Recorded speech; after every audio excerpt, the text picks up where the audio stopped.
Third heading fourth question. Okay, ಇಲ್ಲಿ ಎರಡು equation ಕೊಟ್ಟಿದ್ದಾನೆ. ಓಕೆನಾ, ಇವು ಎರಡು ಲೈನ್ಸ್ ಈಕ್ವೇಶನ್, ಇವು ಕನ್ಸಿಸ್ಟೆಂಟ್ ಅಥವಾ ಇನ್ಕನ್ಸಿಸ್ಟೆಂಟ್ ಅಂತ ಕೇಳ್ತಾ ಇದ್ದಾನೆ.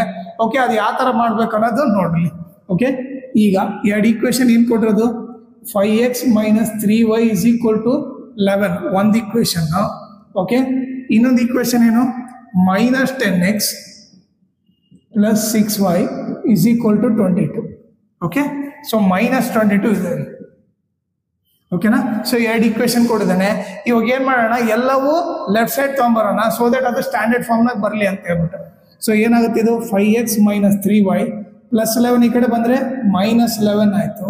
ಓಕೆ, ಇಲ್ಲಿ -10x + 6y -22 ಈ ಕಡೆ ಬಂದರೆ +22 ಆಯಿತು.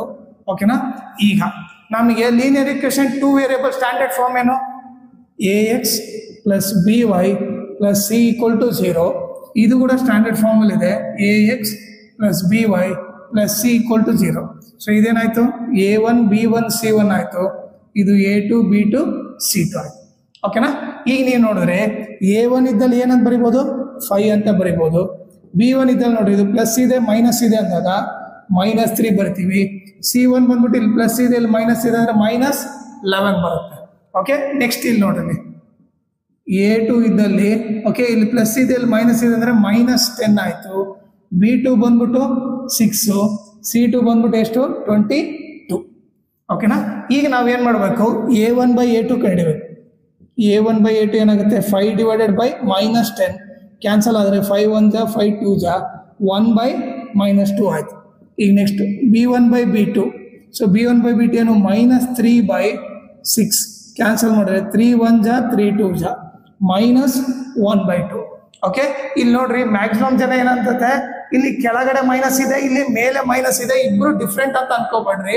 ಏನಾಗುತ್ತೆ ನೋಡ್ರಿ, ಇಲ್ಲಿ ನಿಮಗೆ ರೂಲ್ಸ್ ಗೊತ್ತಿದ್ರೆ ಪ್ಲಸ್ / ಏನಾಗುತ್ತೆ, ಮೈನಸ್ ಬರುತ್ತೆ, -1/2. ಇದು ಕೂಡ -1/2, ಯಾಕಂದ್ರೆ -/ ಸೊ ಇಬ್ರು ಈಕ್ವಲ್. ಅದು ಮೈನಸ್ ನ್ಯೂಮರೇಟರ್ ಬಂದ್ರು ಡಿನಾಮಿನೇಟರ್ ಬಂದ್ರು ಎರಡು ಸೇಮೇ ಆಗುತ್ತೆ. ಓಕೆ, ಈಗ ಇನ್ನೊಂದು ಏನು ಕಂಡಿಬೇಕು, ನಾನು c1/c2 ಕಂಡಿಡಬೇಕು. -11 ಓಕೆ +22, 11 1 ಜಾ 11 2 ಜಾ, ಇದು ಕೂಡ -1/2. ಈಗ ನೀವು ನೋಡಿದ್ರೆ 3 ಈಕ್ವಲ್ ಬಂದ್ವಾ. ಸೊ 3 ಈಕ್ವಲ್ ಬಂದ್ರೆ ಏನು ಬರಿಬೋದು ನಾನು, since a1/a2 = b1/b2 = c1/c2, the lines ಬಂದ್ಬಿಟ್ಟು ಪ್ಯಾರಲಲ್ ಲೈನ್ಸು. ಓಕೆ, ಆಮೇಲೆ ಪ್ಯಾರಲಲ್ ಲೈನ್ಸ್ ಅಂದ್ರೆ ಈ ತರ ಇರುತ್ತೆ. ಓಕೆ, ಪ್ಯಾರಲಲ್ ಲೈನ್ ಬಂದಾಗ ನಿಮಗೆ ಇಂಟರ್ಸೆಕ್ಟ್ ಆಗಿಲ್ಲ ಅಂದ್ರೆ ಸೊಲ್ಯೂಷನ್ನೇ ಬರಲ್ಲ. ಸೊ ಏನ್ ಬರ್ತೀವಿ, ನೋ ಸೊಲ್ಯೂಷನ್. ಓಕೆ, ಸೊಲ್ಯೂಷನ್ ಬಂದಿಲ್ಲ ಅಂದ್ರೆ ಏನದು, ಆಟೋಮೆಟಿಕ್ ಅದೇನಾಗುತ್ತೆ, ಇನ್ಕನ್ಸಿಸ್ಟೆಂಟ್ ಆಗುತ್ತೆ. ಓಕೆನಾ, ಸೊಲ್ಯೂಷನ್ ಬಂದ್ರೆ ಕನ್ಸಿಸ್ಟೆಂಟ್, ಸೊಲ್ಯೂಷನ್ ಬಂದಿಲ್ಲ ಅಂದ್ರೆ ಇನ್ಕನ್ಸಿಸ್ಟೆಂಟ್. ಅಲ್ಲಿ ಕ್ವಶನ್ ಅಲ್ಲಿ ಬರೆಯೋರು ಕನ್ಸಿಸ್ಟೆಂಟ್ ಇನ್ಕನ್ಸಿಸ್ಟೆಂಟ್ ಅಂತ ಅಷ್ಟೇ ಕೇಳಿದ್ರು. ಬಟ್ ನಾನು ನಿಮಗೆ ಅವು ಲೈನ್ಸ್ ಯಾವ ಲೈನ್ಸು ಮತ್ತೆ ಎಷ್ಟು ಸೊಲ್ಯೂಷನ್ ಬರುತ್ತೆ ಅಂತ ಕೂಡ ಹೇಳಿದ್ದೀನಿ. ಯಾಕೆಂದ್ರೆ 3 ಟಾಪಿಕ್ ಒಂದೇದ್ರಲ್ಲಿ ಕಲ್ತಂಗಿರ್ಲಿ ಅಂತ ಹೇಳ್ಬಿಟ್ಟು 3 ಒಂದೇದ್ರಲ್ಲಿ ಬರ್ತಿದ್ದೀನಿ.